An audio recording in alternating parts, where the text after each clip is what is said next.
तो राम राम, राधे श्याम, भक्ति भाव विद रेणु रस्तोगी चैनल में मैं आपका स्वागत करती हूं। तो जिनका आज जन्मदिन है उन सभी को हार्दिक शुभकामनाएं, और जिनकी मैरिज एनिवर्सरी है उन सभी को भी हार्दिक शुभकामनाएं। तो आशा करती हूं कि आप सब कुशल मंगल होंगे। तो आप सभी को अगन मास के कृष्ण पक्ष की उत्पन्ना एकादशी की हार्दिक शुभकामनाएं।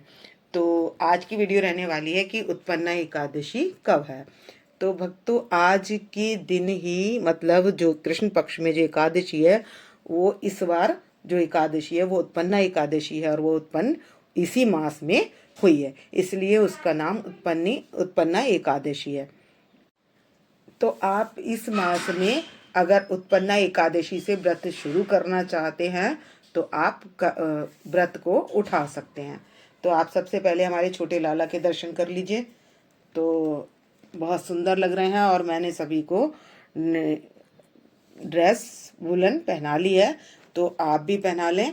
और सर्दियाँ शुरू हो चुकी हैं। अगन मास में हमें गर्म वस्त्र अपने लड्डू गोपाल जी को धारण करा लेने चाहिए, और निवाए पानी से स्नान कराना है। और अब सबसे पहले क्या करेंगे, हम बिहारी जी के दर्शन कर लेंगे और कर लेंगे राधा रानी के और लड्डू गोपाल जी के। और यहाँ पर सबसे पहले हम एक चौकी पर पीला कपड़ा बिछा लेंगे, और पीला कपड़ा बिछाने के बाद इनको पहना देंगे हम सभी को। अगर आप एकादशी के दिन तुलसी की माला पहना देंगे सभी को। अगर आप तुलसी तोड़ना भूल भी जाते हैं तो अपने लड्डू गोपाल जी को यदि आप तुलसी की माला धारण करा देंगे तब भी हमारे लड्डू गोपाल जी भोग लगा लेंगे। तो भक्तों, इस दिन जो स्नान कराना है हमने, तो तुलसी की लकड़ी को घिस लेना है, और उस लकड़ी को घिसने के बाद या हम पीस लें। अगर दरदरी रहती है तो बट्टे से, तो हम उसको और पीस लें, या मैं तो मिक्सी में पीसती हूँ, आप मिक्सी में भी पीस सकते हैं। तो छोटी होती है, थोड़ी होती है, तो किसी भी चीज़ के साथ, यानी कि जैसे चंदन है या किसी चीज़ में मिलाकर मैं उसको पीस लेती हूँ और मिलाकर ही रखती हूँ। और पीले चंदन का ही तिलक, अगन मास में चंदन का तिलक भी हमें लड्डू गोपाल जी को लगाना होता है। तो आप छोटा सा तिलक, जैसे मैंने पीला तिलक ये लगा रखा है, तो आपको लगेगा कि ये मैंने कलर लगा रखा है, क्योंकि इसी कलर से इनके माथे पर बने हुए हैं, तो लगता है कि तो मैंने ये छोटी सी बिंदी अपने लड्डू गोपाल जी के लगा ली है। तो आप चंदन जरूर लगा लें। तो भक्तों, यदि चंदन की सेवा देनी भी है तो हमने क्या करना है, जब हम गर्म पानी में स्नान कराते हैं तो थोड़ा सा चंदन हम उसमें भी लगाकर डालकर स्नान करा सकते हैं। तो हम अपने विष्णु भगवान के पास मंजरी सहित तुलसी भी अर्पित कर देंगे। तो मैंने दोनों के पास मंजरी अर्पित कर दी है। तो भक्तों, पहले कर लेते हैं एकादशी कब है। तो भक्तों, एकादशी है 26 नवंबर की। तो 25 तारीख की रात को 1 बजकर 4 मिनट पर एकादशी आ रही है, और 4 बजकर 5-6 मिनट तक, मतलब अगले दिन 27 तारीख की सुबह 4 बजे तक रहेगी। ऐसे मोटा मोटा मान लीजिए। तो क्योंकि सूर्य व्यापनी हमें जो एकादशी मिल रही है वो 26 तारीख को मिल रही है, और आ भी रात में ही रही है, तो इसलिए व्रत जो है 26 तारीख का रखा जाएगा। और एकादशी का नाम है उत्पन्ना एकादशी, और पारायण हमने जो करना है वो करना है 12 बजे के बाद। तो अब करते हैं हम वीडियो शुरू। तो सबसे पहले मैंने सभी को वस्त्र पहनाकर तैयार कर लिया है, और मैं लगा लूँगी कुशा से छींटा। तो सभी को मैंने पवित्र कर लिया है। यहाँ कर लिए कलश की स्थापना। तो यहाँ पर अशोक के पत्ते लेकर मैंने रोलियट चंदन से तिलक लगाकर कलश पे बांध दिया कलावा, और 1 का सिक्का, सुपारी, लौंग का जोड़ा और इलायची डालकर मैंने कलश की स्थापना कर ली है। और यहाँ मैंने गले तक पानी भर लिया, और इसमें मिला लिया कुछ गंगा जल, और यहाँ लक्ष्मी जी और विष्णु भगवान जी को पधार लिया है। और इसमें की जाती है विष्णु भगवान के विग्रह की पूजा, और लक्ष्मी नारायण जो चरण दबा रही हो लक्ष्मी जी, ऐसी स्थिति में तो उनकी पूजा की जाती है। तो विष्णु भगवान की पूजा की जाती है और उत्पन्न भी एकादशी आज के दिन ही हुई है, इसीलिए इसका नाम पड़ा है उत्पन्ना। तो ये कृष्ण पक्ष की एकादशी है जो कि उत्पन्ना एकादशी है। तो चलते हैं। अब शुद्धिकरण मैंने कर लिया है। गणेश जी को तिल का आसन देकर विराजमान कर लेते हैं और सभी के लगा लेंगे चंदन से तिलक, और हम राधा रानी के लगाएंगे रोली से तिलक। को विराजमान कर लिया है और छीटा भी लगा लिया, शुद्धिकरण हम कर चुके हैं। और अब पहना देंगे इनको कलावा। तो ये वाइट कलावा तो हम अपने गणेश जी को पहनाने वाले हैं, और जो येलो कलर का कलावा है वो हम अपने लक्ष्मी नारायण भगवान जी को पहनाने वाले हैं। तो इनको धारण करा देंगे और सभी को मैं वस्त्र अर्पित कर दूंगी। तो गणेश जी को भी कलावा रूपी मौली रूपी वस्त्र अर्पित कर देंगे। और यहाँ हमारे ये लड्डू गोपाल जी हैं, इनको भी और अपने सभी जो भी हैं सभी को कलावा रूपी वस्त्र अर्पित कर दूंगी। राधा रानी को, लड्डू गोपाल जी को, तो सभी को हम वस्त्र अर्पित। और ये बुक है तो इसका भी हम पूजन कर लेंगे और यहाँ भी हम इनको वस्त्र पहना देंगे। तो ये सभी को मैं वस्त्र पहना दूंगी यहाँ पर, और सभी के कर लेंगे तिलक लगा लेंगे। तो गणेश जी के तो मैं रोली से तिलक लगा लूंगी यहाँ पर, और राधा रानी के रोली से तिलक लगा लेंगे, यानी कि मैं टीके लगा दूंगी राधा रानी के और लक्ष्मी माता के।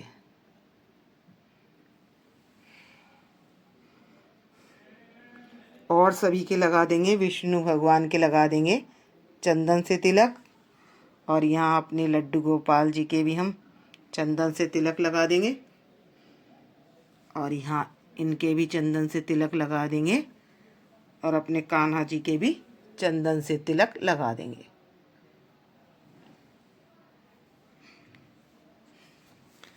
तो सभी को हमने तिलक लगा दिया है, और यहाँ पर भी हम रोली से तिलक लगा देंगे। इनका भी हम बुक पर जो भी हैं तो सबका हम पूजन कर लेंगे सभी का।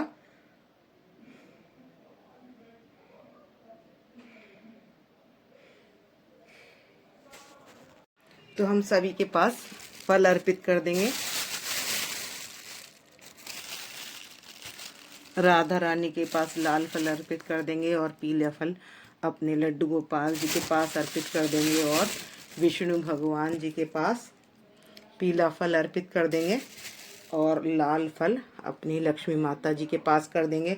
और आपके पास गुलाब का पुष्प हो तो आप गुलाब का पुष्प भी अपनी लक्ष्मी माता के पास अर्पित कर सकते हैं। तो हम सभी के पास फल अर्पित कर देंगे। और अब रख लेंगे भोग में पंचमेवा। तो भोग में जो मेवा का भोग लगना है वो गुड़ और बादाम का विशेष भोग लगना है हमारे लक्ष्मी नारायण भगवान को। तो संकल्प के पैसे और कुछ पुष्प ले लेंगे कथा करने से पहले, और हाथ में ले लेंगे तिल। तो कर लेंगे संकल्प। तो क्या करना है, हमने 10वीं के दिन हमने शाम को ही संकल्प कर लेना है। और उसमें संकल्प एकादशी के सुबह पैसे लेकर जो ये संकल्प किया जाता है, नाम बोलकर, ये एकादशी की सुबह किया जाता है। और 10वीं की शाम को ही हमने दातून कर लेनी है, और उसके बाद हमने कुछ भोजन नहीं करना है। उसके बाद हमने सुबह उठकर हम गंगा जल में और तिल में स्नान कर लेंगे। तिल डालकर, या आप आंवला भी डालकर स्नान कर सकते हैं, और अगर गंगा जी की मिट्टी हो तो आप उसको भी डालकर स्नान कर सकते हैं। तो उसके बाद उस मिट्टी से, जो आपके पास गंगा जी की मिट्टी है, उसका हल्का सा लेप लगा लें, और चंदन का तिलक अपने लड्डू गोपाल जी को भी लगाएं और अपने भी जरूर लगाएं। और स्नान के बाद धूप दीप से अपने विष्णु भगवान जी का नैवेद्य रखकर पूजन करें। और पूजन करने के बाद दीपदान मैं आंवले में बता चुकी हूँ, उसमें आपको करना है, तुलसी में और आंवले। और ब्राह्मणों को दान देना है। दान देने के बाद क्या है, जो हमने गलती की है, वो जो भी गलती हमसे हुई हो, गलतियों की क्षमा अपने हरि से मांग लेनी है। और उसके बाद हमें किसी के साथ भी निंदा चुगली भेदभाव ऐसा व्यवहार नहीं करना है और शंख बजाकर ही हमने आरती करनी है। तो शंख से ही हम पूजन करें। तो ऐसा करने से क्या होता है, जो योग से फल मिलता है, संक्रांति में चंद्र से मिलता है, सूर्य ग्रहण में दान देने से मिलता है, और कुरुक्षेत्र में स्नान करने से जो पुण्य प्राप्त होता है वो इस एकादशी के व्रत करने से प्राप्त हो जाता है। और वेद पाठी ब्राह्मणों को गौ दान करने से जो फल मिलता है उससे 10 गुना अधिक फल इस एकादशी के करने से मिल जाता है। और निर्जल का व्रत करने वाले का आधा फल एक बार भोजन करने के बराबर होता है। तो इस तरीके से इसका फल। तो भक्तों, सतयुग में एक मुर नाम का दैत्य था। वो बहुत भयंकर दैत्य था और उसने सब देवताओं पर विजय प्राप्त कर ली थी और सभी मृत्यु लोक में भी उससे सभी लोग दुखी थे। उसका इतना भय था कि सभी देवता भयभीत रहते थे। भगवान शंकर ने जाकर क्षीर सागर में भगवान जब विराम कर रहे थे तो वहां पर उन्होंने, शंकर जी ने प्रणाम कर कर कहा कि मुर दैत्य के आतंक से हम सभी परेशान हो रहे हैं। और करुण वाणी में तब विष्णु भगवान बोले, ऐसा कौन सा है जिसने सभी को जीत लिया है। और तब शंकर जी ने बताया, जंगम नाम का दैत्य जिसका पुत्र है मुर, और उसने ही ये आतंक फैला रखा है। विष्णु भगवान कहने लगे, मैं तुम्हारे दैत्य का संहार बहुत जल्दी करूंगा। तब भगवान ने मुर से अपने तेज को जान लिया। दैत्य से युद्ध करने के लिए भगवान स्वयं ही धरती पर आ गए, युद्ध भूमि में आ गए और उससे युद्ध किया। युद्ध करने के बाद भगवान ने हजारों वर्षों तक उसके साथ मलय युद्ध किया। मलय युद्ध करने के बाद भगवान बद्रिक आश्रम में 38 कोस लंबी हेमवती गुफा में प्रवेश कर गए। और तब मुर दैत्य उनका पीछा करते करते उन्हें मारने के लिए आया। तो किन्होंने विष्णु भगवान ने अपनी देह से एक कन्या उत्पन्न की और वो कन्या युद्ध में ललकारने लगी और मुर दैत्य से युद्ध करने लगी। ऐसी बलवान कन्या कहीं पर भी नहीं देखी थी और बहुत कन्या से भी बहुत टाइम तक युद्ध चलता रहा। कन्या से भी काफी दिनों तक ये मलय युद्ध चलता रहा और बाद में उस कन्या ने उसका धड़ काट कर सिर धड़ से अलग कर दिया। तो जो विष्णु भगवान शेषशैया पर सोए हुए थे, तो उन्होंने जब देखा कि उस कन्या ने मुर को मार दिया है, तब भगवान ने कहा, तूने इसको मारा है तो मैं तुझसे अत्यंत प्रसन्न हूँ और तूने तीनों लोकों में देवताओं को सुखी किया है। तो मैं तुझे वरदान देता हूँ कि ये एकादशी क्या है, मेरे शरीर से उत्पन्न हुई है और इस एकादशी के करने से मनुष्य सब पापों से छूटकर स्वर्गलोक को चले जाएंगे और सभी का कल्याण हो जाएगा। और जो तेरे भक्त होंगे वो संसार में प्रसिद्धि को प्राप्त होंगे और मेरे लोक को जाएंगे और उन लोगों के पाप जड़ से खत्म हो जाएंगे और मुक्ति को प्राप्त हो जाएंगे। और तूने लिए तीज, अष्टमी, नवमी, 14 ये तिथि मुझे बहुत प्रिय हैं, तो तेरे व्रत का सब फल सब तीर्थों से भी अधिक होगा। ये ऐसा वरदान किसको दिया? उस देव कन्या को, यानी कि जो हमारी एकादशी उत्पन्न एकादशी हुई है उसको दिया। एकादशी के व्रत का फल सब तीर्थों के फल से भी अधिक है और जो इस व्रत को करता है उसे मोक्ष की प्राप्ति होती है। और ये प्रिय एकादशी का व्रत करने वाला प्राणी संसार में सब पापों को नष्ट करके सिद्धि को भी प्राप्त कर लेता है। तो दोनों पक्षों की एकादशी एक समान समझनी चाहिए और पढ़ने और सुनाने वाले को अश्वमेध यज्ञ का फल प्राप्त होता है।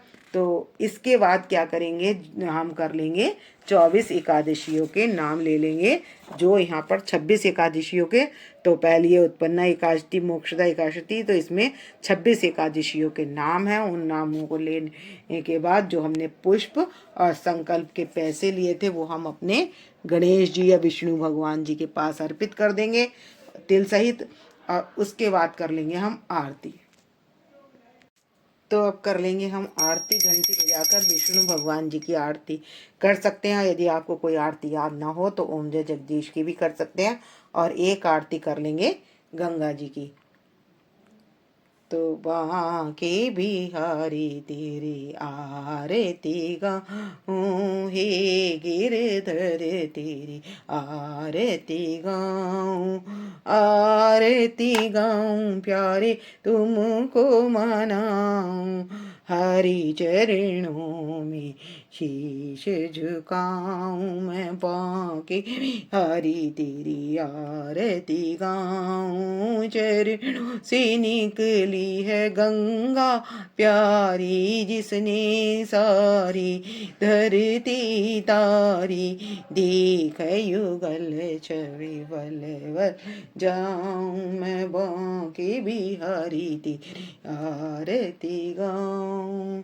बांके बिहारी के बाद कर लेंगे गंगा जी की आरती, और गंगा जी की आरती के बाद हम कर लेंगे धूप दीप, अपनी जोत जो है वो हम ठंडी कर लें। शंख का ले लिया जल, और इस जल को मैं 3 बार घुमाकर जोत ठंडी कर लूंगी और सभी देवी देवताओं को दे दूंगी, और अपने घर में भी ये जोत दिखा देंगे। और आप चाहें तो इसी से मंदिर में भी आरती कर सकते हैं, इसी दीप से आप तुलसा जी की भी आरती कर सकते हैं, तुलसा जी के आगे एक नया दीपक भी जला सकते हैं। तो भक्त मिट्टी का दीपक भी जला सकते हैं आप, और तुलसी की लकड़ी घिसकर या पीस कर आप उसको तिलक अपने भी लगा सकते हैं और विष्णु भगवान के भी लगा सकते हैं। तो फिर पुष्पांजलि अर्पण करूं, ग्रहण करो महाराज, कृपा दृष्टि अवलोकिए, शरण पड़े की लाज। तो जो हमने पुष्प लिया है वो पुष्पांजलि अर्पण कर देंगे हम गणेश जी के पास, और उसके बाद हम कर लेंगे क्षमा प्रार्थना। तो कर लेंगे कर्पूरी गौरम करुणावतारम संसारी सारम भुजगेन्द्रहारं सदा वसंतम हृदयारविंदे भवं भवामी सहितं नमामि। तो हम कितना भी कुछ क्यों ना कर लें तो हमसे त्रुटि हो ही जाती है, उसके लिए क्षमा प्रार्थना कर ली। और क्षमा प्रार्थना करने के बाद इस वीडियो का करूँगी मैं यहीं पर एंड। यदि आपको मेरी वीडियो पसंद आए तो प्लीज़ लाइक करें, सब्सक्राइब करें और शेयर करना ना भूलें, और लक्ष्मी नारायण जी के चरणों में आप हाजिरी लगा सकते हैं। तो मिलते हैं नेक्स्ट वीडियो में, और भक्तों राम राम, राधे श्याम।